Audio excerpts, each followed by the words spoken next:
It is week number 9. 9 weeks already into the season, and now playoff spots. Some have been clinched. Some will be clinched. Some will also know that they're probably not going to make the postseason, but the schedule goes on. Midway, after an off week, after the back-to-back wins they had against Shoemaker and Temple, and now on the road at Leo Buckley against the Kangaroos of Killeen High. Hello. Hey, David. Everybody get most of the bumps and bruises, rest, decompression, but also focused on the stretch drive. Absolutely. And you know, the bye week couldn't have come at a more opportune time, and we had a 7-game stretch there, and a lot of those on Thursday nights, and it just kind of takes a toll on your body, and especially those Thursday nights, every one of them were on the road. And our kids embraced it and they handled it very well. We've obviously been banged up a little bit on defense, especially on defense. And there's some guys, on both sides of the ball, all three phases of the game, that are having to fight through some things. So the bye week came at a great time. We're getting some kids back, and we're anxious to get, Hudson King back out on the field, Max Maben back out on the field, Jaden Krausen back out on the field, that have been out for a minute. And so, and then we got some guys healed up a little bit. They've just been playing with those nagging injuries. And so, there are no more buys now. No. And we want to sit there and be playing in December and doing all those things. But the first thing we got to go do is play Friday night and play, Coach Josh at Killeen does a wonderful job. And we're going to have our work cut out for us because they're extremely athletic. I saw Lane Alexander yesterday when I go by, and I know you were busy. We'll get to that in a minute, but and I kind of go over some of your players, and Hudson King's been out since like game 1, and yes, sir. And Maton, of course, out the last couple of weeks. Krausen out a couple of different times, but because of the injury with him. So Killeen's 0-8. Yes, sir. They've lost 18 straight games, and I asked Lane, "Hey, how do you guys? What are you focused on?" He goes, "We got to do business as normal, because sometimes they're not. Kids can read, young Sure. men can read." They've got a couple of guys that can hurt you if you're not careful, but how do you just focus on who you got a game to play, no matter what the record might be? No matter. Well, I mean, there's a reason you tee the ball up and play the game. Mm-hmm. And we see it all the time. You can see it at the highest level there is in the NFL. You certainly see it on Saturdays and stuff like that with college football. And then on Friday nights, I mean, momentum's just such a crazy thing, especially on Friday nights. And so, like I was saying earlier, Coach Sadler has a very talented football team, and there's some guys that if you let them hang around and do those things, it'll be a ball game. And the thing that we can control, we can't control Killeen. We can't control what Temple does or Harker or anybody else, Brian and Cove, who we have left. The biggest thing that we have control of is what do we do? And how do we attack every day, and how do we attack the week? And, the way that we do those things, the way we prepare ourselves is what we're going to put out on the field. What you see on the field is what you put together.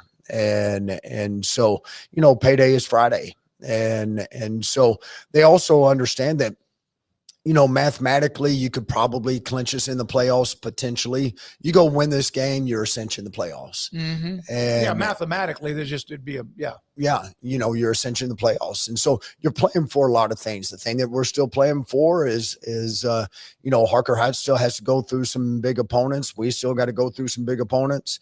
Let's go take care of our business. Let's see what happens at the end of game 10. And so, and then the next thing, you want to clinch the playoffs. You want to sit there and get the 1 seed because you want to have the home field advantage. And then, we're at the stage in the season. I've always said game 8, game 9, game 10. That's really when you sit there and find out who you are. And not that we're not going to strive to get better, but it's more about just sharpening your tools and keeping them clean and doing all that stuff. And then, you got to have a lot of things happen. You got to have the ball bounce your way. You got to get some calls. You got to stay healthy. You got to do all those things. And you do those things, then maybe you can make a deep run. You mentioned about keeping them sharp and clean. I remember, again, this is because of, I was born in 1959. When we lived in Japan, we had the old lawnmower that was the blades. Yes, sir. Now, some others maybe had a nicer lawnmower, but now you got these. Now they're ridiculous. It's like they cut your yard without you.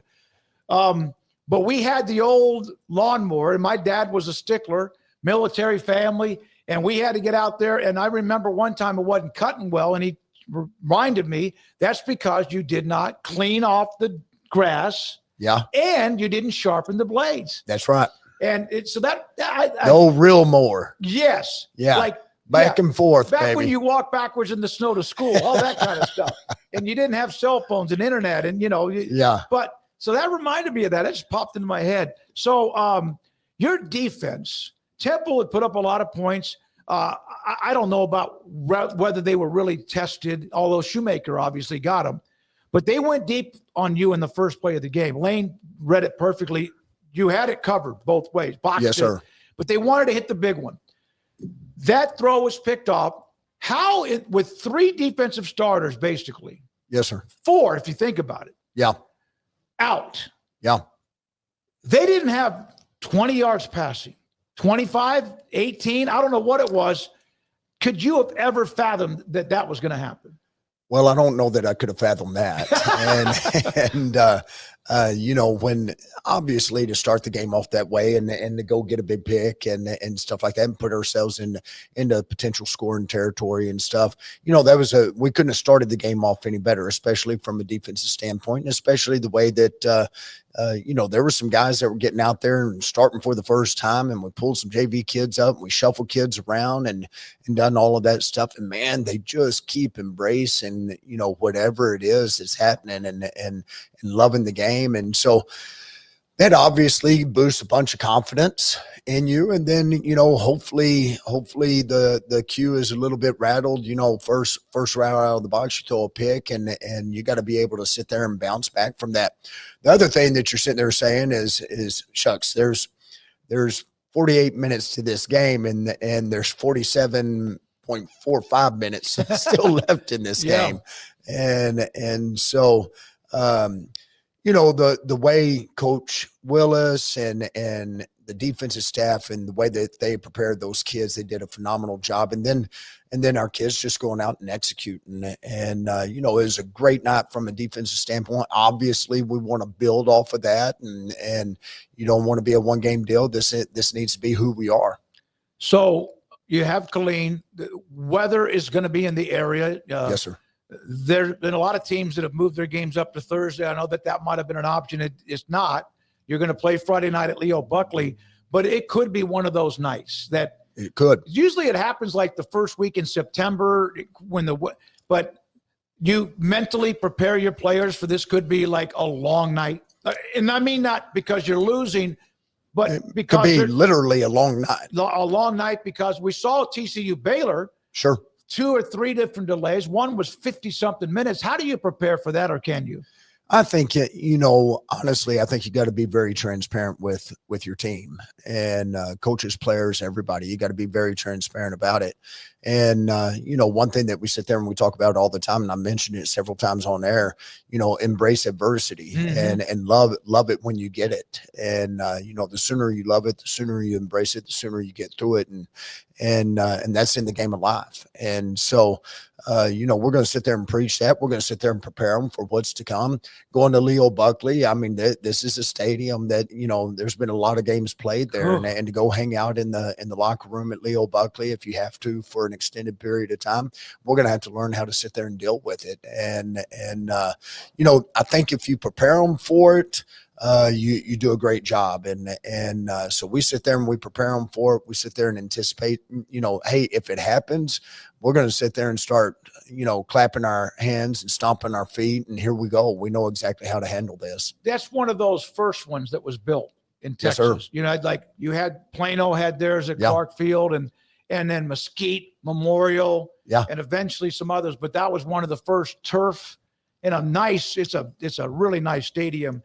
And of course they had the 1-0. So you played and beat Shoemaker. That's a really nice place too. Joe, your team is 6-1. Midway, the expectation for a long, long time, Coach Bechtel, Coach Gamble, Coach Hume, was to be in the playoffs. And then the districts switched and then COVID, and then you have a down period sometimes with your underclassmen. Coaching change. This now looks like Midway. There's still a long way to go, and there's some guys on your half of the bracket, no matter what it is, that are great programs. But it seems like you have this thing moving in the right direction. Do you agree? I do. I'm hesitant sometimes because you still, yes, we're 6-1 and we've gone out and we've won in a dominant fashion. We've had to come back and win. When being down 21, we've been in that tight ball game where we felt like we should have won and we got beat 24-21. And then you go and you play a team like Temple, and you know what Temple is going to bring, and that's a storied, legendary program, and we went out there and we handled business, and so you want to build off of those things. Obviously, this is not just about a team or 1 year team or anything like this. It's about a total program, and that's what we want to do when we got here. My time frame is fast. I want to. We want it now. And, realistically sit there, people sit there and talk about, time frames being 2, 3, potentially 4 years. And, for us, this is a right now thing. These kids only get this shot right now. There's no promise for tomorrow, especially for our seniors. And 98% of your seniors aren't going to go and play at the next level. And so, why are we doing a rebuild, or why are we in a stepping stone? Let's make it happen right now. And so I think if you take that mentality, then kids and coaches and program and administration and community and everybody, they embrace it and they start to gravitate to it. They grab a hold of it, and that's what we want. I would much rather be in a place that has high expectations. Rather than a place that doesn't. And so Midway, in my opinion, I'm starting to root myself here in Waco. Maybe I'm going to get considered a Midway, part of the Midway roots and stuff like that. And we got to do a lot more. I'm certainly never going to be a Coach Bachtel or anybody like that, but this is a place that I've always viewed and still do. And we believe, and we tell the kids this. I mean, this is a top 5, 10 program in the state of Texas.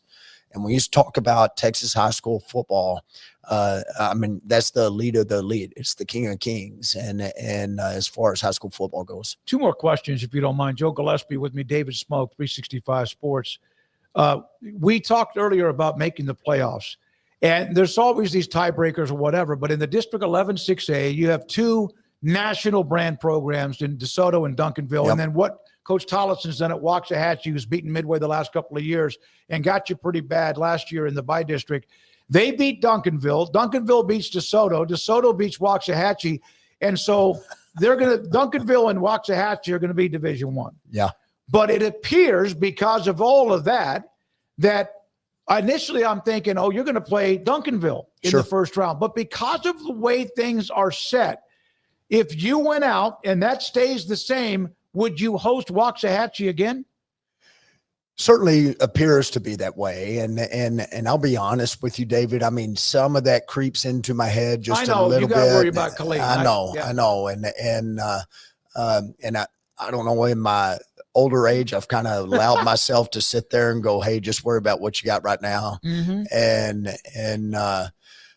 But mathematically and on paper and everything, that tells you what kind of district that is. I mean, when Waxahachie beats Duncanville, Duncanville beats DeSoto, DeSoto beats Waxahachie, Cedar Hill's in the mix. Lancaster is in the mix. And so, the biggest thing that we want to go do is when we get the opportunity to represent our district, District 12, and I know though if we're fortunate enough to sit there and get to do that, and the 3 others that get to do it, we want to represent and we want to go beat District 11. And that's a big deal to us as a complete district and all the head coaches and stuff. And so, if you want to run deep and if you want to become a great program, an elite program, and put this program back on the map of where we all feel like this program should be, then you're going to have to go through somebody like that.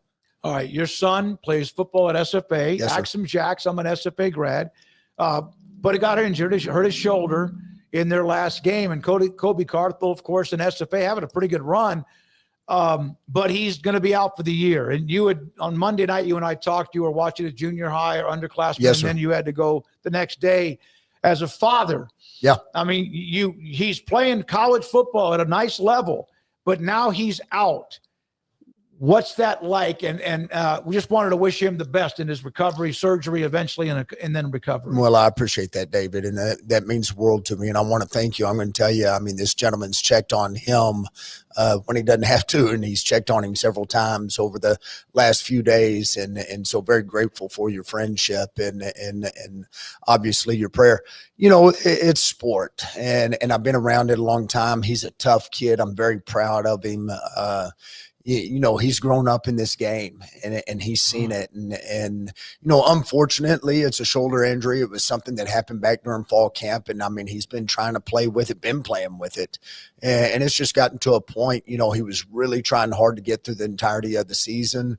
And it's gotten to a point, unfortunately, where he's kind of, you know, playing with one side of his body. And, you know, as a coach, I get it. And I'm very proud and respect the heck out of him being a tough kid and trying to tough it through and, you know, doing it for himself because he loves the game of football, but also doing it for his team. And he loves SFA. He's Axum Jack all the way. Yep. And we love going and watching him play and sitting up in the stands. I enjoy being just a dad and not a coach. But at the same time, I had that, you know, that sincere heart-to-heart deal where, hey, when I was 19, 20 years old, I mean, I didn't much know what I wanted for lunch, much less what I wanted, you know, 25, 35 years down the road. And, you know, now I'm at that point and, you know, my wife and I have been blessed with several kids and grandkids and stuff like that. And I'm going to tell you, when you're my age, you're going to want to play ball with your grandkids, and you're going to want to get out there and wrestle, and you're going to want to jump on the trampoline and go skiing and do all those things. And so, you know, and he knows it, and he kind of gotten to a point where he just has to go do this. And he's going to play. He's going to have surgery, rehab, physical fitness, and all that, physical therapy, and get back on the field for SFA. Thank you, man. Appreciate it. We'll see you Friday. Thank you, David. Leo Buckley Stadium, our pregame on 106.7 FM, The Eagle, and also we have the streaming audio and the video as well on YouTube with Midway.tv. But 6:30 pregame, 7 o'clock kick. Killeen, Kangaroos, then Bryan, and then back on the road against Copper's Cove to close it out. But let's focus about the game with the Kangaroos. This is 365 Sports.